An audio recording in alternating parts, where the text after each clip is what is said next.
Hello friends and respected teacher, my name is Yash Khandre, BSc third year, FZ group. Today I will present seminar on topic drugs.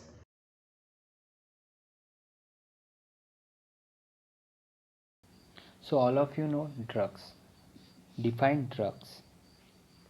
Drugs is defined as any substance or products that is used to modify or explore physiological system or pathological state for the benefits or recipients.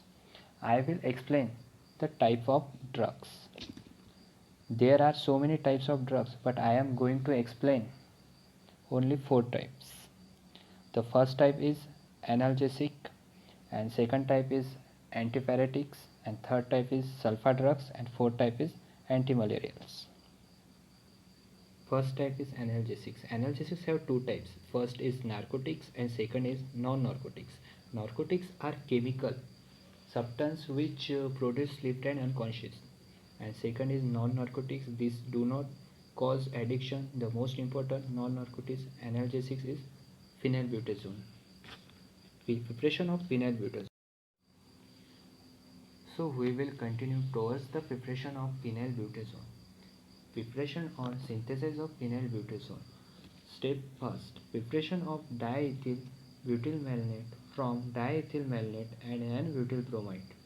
When N-butyl bromide reacts with diethyl malonate in the presence of C2H2ONA, it gives to diethyl butyl malonate.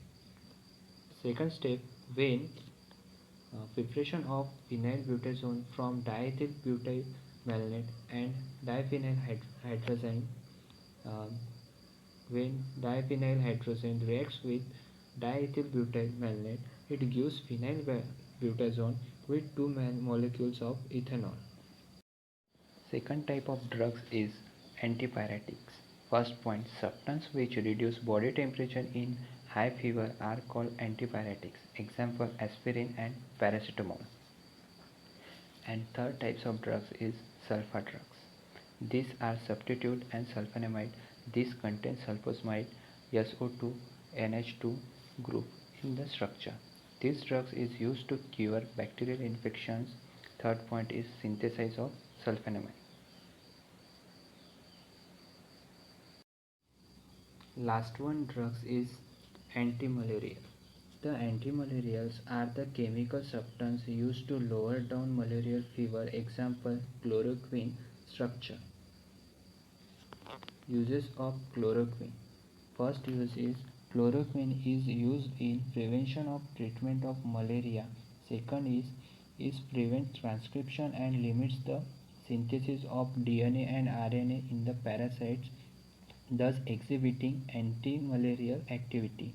Third point is it is also being used in extra-intestinal amoebas, rheumatides and arthritis, um, and in infections mononucleosis. Thank you.